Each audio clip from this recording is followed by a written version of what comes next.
Woodstock Fruit Festival, we'll see you there, August 20th, 28th, 2012. Question from Jen in Port Macquarie is hoping you could make a video about your experiences with drivers on the road, your ride around the world. What of your experiences on the road? Well, I've cycled a lot of places, Perth to top of Cape York, Australia.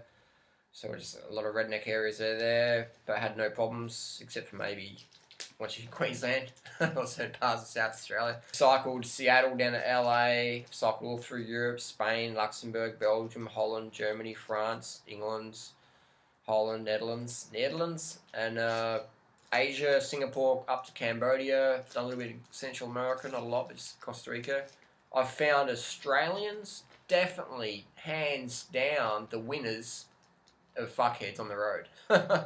America, I didn't get a single bit of road rage from cycling Seattle down to LA. Actually, one time, some kids in a car said, "Put your shirt on, you faggot." That was, that's alright. But Australia, man, I've had poles thrown at me, bottles thrown at me, cups of Coke thrown at me. I had a Big Mac thrown at me a few times. I could tell because, you know the smell of the Big Mac, the special sauce. Asia, no road rage at all, except for one time a Westerner on Koh Samui, or Koh Phangan, gave us shit for riding our bikes on the road. And we told him to get his fat fucking gut out of the way so we can keep riding. And then we threatened to fucking slash his tyres. But I don't recommend doing that, but that's, sometimes I get a bit fired up. But I don't think that's the best idea, to get fired up and to be violent. I've gotten into plenty of fights, that's why I do kickboxing and boxing.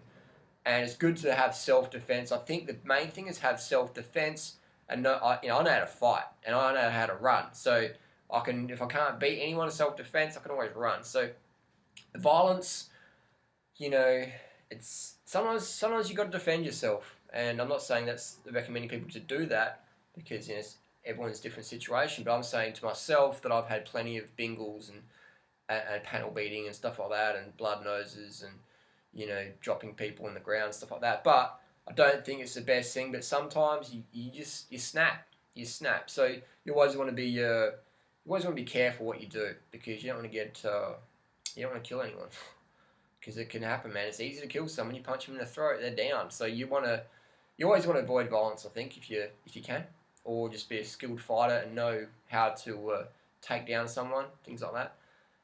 But you're best off just avoiding it. So my recommendations would be to live in areas where they're conducive to cycling. I don't like living in fucking redneck areas, because you just get into fights so much. I mean, I get into fights so easily.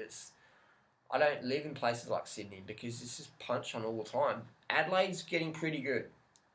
And no, Adelaide's actually really good, because a lot of the fights in Adelaide, the guys back down really easily, because once you catch them and they know you're fucking serious, they back down easy.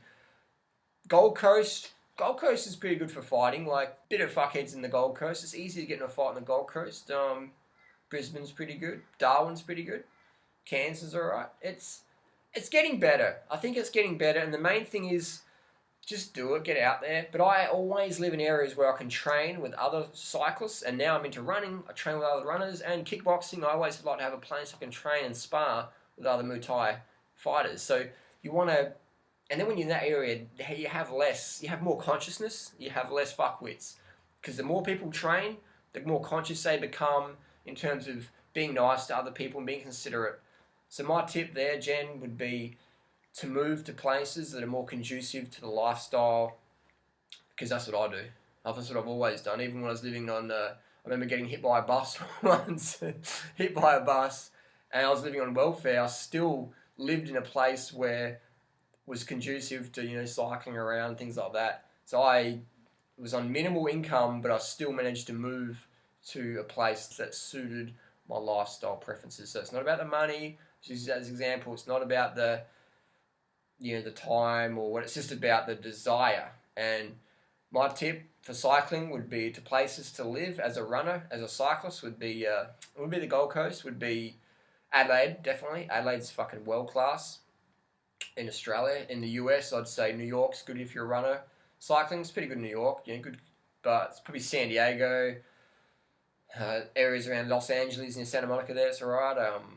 Portland, Oregon's probably one of the best in the world. Boulder, Colorado. So you can just Google up best places to live in the world as a cyclist or a runner, and then just move to those places and find work doing what you love. And when all your work is play, we'll never work another day. And that's basically all I can say is go to where the best places are to live. The bottom line, move to where it's conducive to follow your heart, to follow your passion, to live your purpose. Move to those areas and do it as soon as possible. Peace, thanks for watching. Click like, share, subscribe if you want us to do more of these videos. Post your comments and questions down below. And remember, if you're in a situation where you have to defend yourself, don't start the fight. Use minimal force and take down the opponent. Remember that if there's witnesses, you can end up in a court of law. So don't do anything you're going to regret. And use arm bars, use takedown maneuvers versus throat shots or head shots, because you can kill someone if you hit them hard enough. So you don't want to do that. So you don't want to do that just over a road rage incident. So be careful what you do. Do some training, learn some skill, and learn some finesse, some basic self-defense finesse, so you can control the situation versus the situation controlling you. Thanks for watching. Stay out of jail, and we'll see you on the road. Peace.